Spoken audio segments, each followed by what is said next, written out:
ఈ రన్ కానివ్వండి, అలాగే మానవ హారం కానివ్వండి, ఈ మీటింగ్ అని జరుపుకుంటున్నాం. సో ఇలాగ మీరు chief election commissioner for India వారి మెసేజ్ కూడా విన్నారు. సో మనం ఈరోజు నేషనల్ ఓటర్స్ డే ఎందుకు జరుపుకుంటామంటే సేమ్ జనవరి 25, 1950 ఎలక్షన్ కమిషన్ అనేది స్థాపించబడింది. ఎలక్షన్ కమిషన్ ద్వారా మనం ఫ్రీ అండ్ ఫెయిర్ ఎలక్షన్స్ గత 75 సంవత్సరాలుగా మనం చేసుకుంటూ వస్తున్నాం. 2024లో 18th లోక్సభని మనం ఎన్నుకోబోతున్నాం. అలాగే దాదాపు ఒక 9 స్టేట్స్లో లెజిస్లేటివ్ అసెంబ్లీస్ కూడా మనం ఎలక్షన్ కి రెడీ అవుతున్నాం. సో ఈ 2024 ఇయర్ అలాగే ఈ 14th నేషనల్ ఓటర్స్ డే అనేది అందువరకు చాలా చాలా important. So I just want కొన్ని క్వశ్చన్స్ అడగవచ్చున్నాయి. మీలో ఎంతమంది 18+ ఉన్నారు?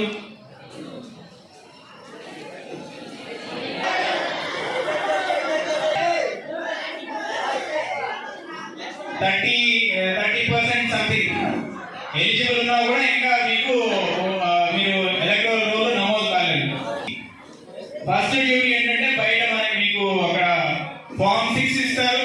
ఫామ్ 6 ద్వారా మీరు ఓటు హక్కును పొందొచ్చు. వితిన్ 7 డేస్ లో మేము ఎంక్వైరీ చేసి మీకు ఓటు హక్కు వచ్చే విధంగా ప్రభుత్వం అన్ని చర్యలు తీసుకుంటుంది. సో దయచేసి కాలేజీ యాజమాన్యం కానివ్వండి, అలాగే విద్యార్థులు కానివ్వండి, నేను అడిగేది please enroll as voters if you are eligible.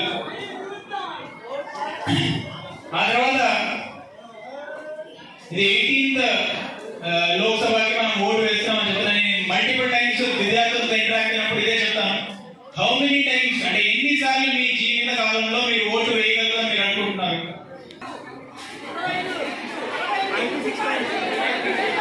65 times vote వేస్తారు మీరు.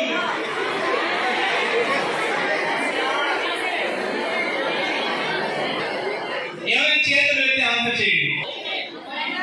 10 టైమ్స్, 16 టైమ్స్.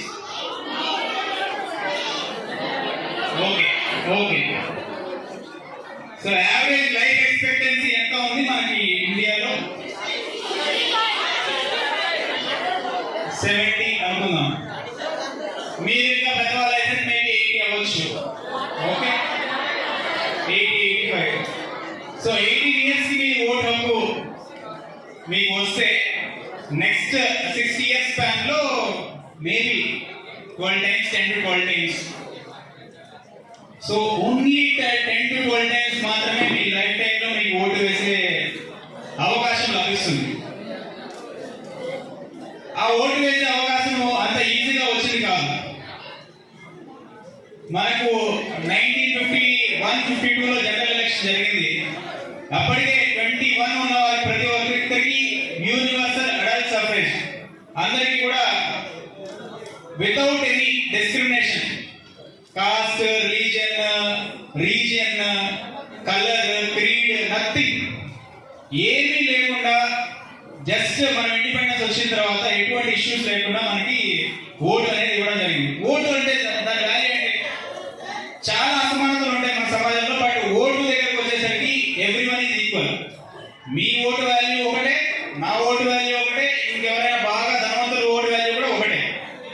ఇది ఎలా గొప్ప, ఏం గొప్ప? నేను మనిషినే, వాళ్ళు మనిషినే కదా మీరు అనుకోవచ్చు.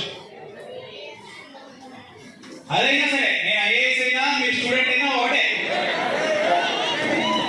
It doesn't matter.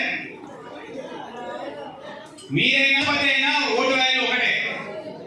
ఓటుకు వచ్చేసరికి మీ వాల్యూ ఒకటే, వాళ్ళ వాల్యూ ఒకటే. సో నేను ఇంకొకటి ఏం చెప్పదలుచుకున్నా అంటే, ఇండియాలో యూనివర్సల్ అడల్ట్ సఫరేజ్ ఉంది, కానీ ఈవెన్ డెవలప్డ్ కంట్రీస్ అయినటువంటి అమెరికాలో కూడా లాస్ట్ 1970-80 వరకు కూడా రేస్ అనే బేసిస్ మీద డిస్క్రిమినేషన్ ఉండేది. వారికంతా ఓటు ఉండేది కాదు.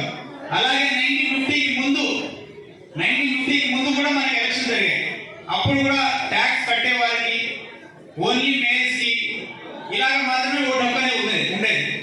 బట్ వన్స్ మనం కాన్స్టిట్యూషన్ రాసిన తర్వాత ఎటువంటి పక్షపాతం లేకుండా 21 దాటిన వాళ్ళకి, అలాగే ఇప్పుడైతే 18 దాటిన ప్రతి ఒక్కరికి కూడా ప్రభుత్వం, స్టేట్ అందరినీ ఈక్వల్ గా చూస్తూ అందరికి ఈక్వల్ వాల్యూ ఇస్తూ ఒక ఓటు అనేది కేటాయించడం జరిగింది. ఇది చాలా దేశాల్లో జరగనటువంటి విషయము మన ఇండియాలో చాలా ఈజీగా వచ్చినటువంటి అది మీరు గుర్తుపెట్టుకోవాలి.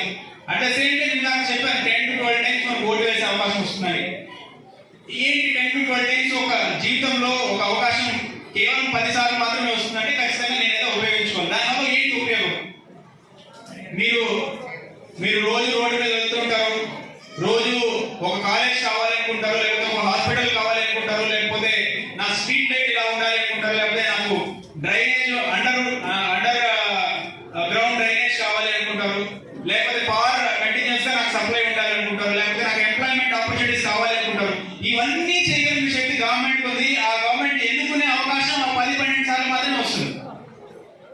సో మన లైఫ్ లో మన కంట్రీ కోసమో లేకపోతే మీ చుట్టూ ఉన్న మీ లైఫ్ కోసమో ఏమైనా చేయాలి అంటే గవర్నమెంట్ వైపు చూస్తారు. ఆ గవర్నమెంట్ ఎంచుకునే అవకాశం భారత రాజ్యాంగం మీకు ఇచ్చింది. దాన్ని మీరు వినియోగించుకోవాలంటే ఖచ్చితంగా ఓటు ద్వారానే వినియోగించుకోవాలి. మీరు ఓటు ద్వారా వినియోగించుకోకపోతే మీరు అడిగే అవకాశాన్ని కోల్పోయినట్టు. ఆ తర్వాత కూర్చొని మనము వాట్సాప్ లోనో లేకపోతే ఇండిపెండెన్స్ డేనో రిపబ్లిక్ డేనో వచ్చి మా రోడ్లు సరిగా లేవు, మాకు ఇది సరిగా లేదు, మాకు అది సరిగా లేదు అంటే there is no use unless you vote.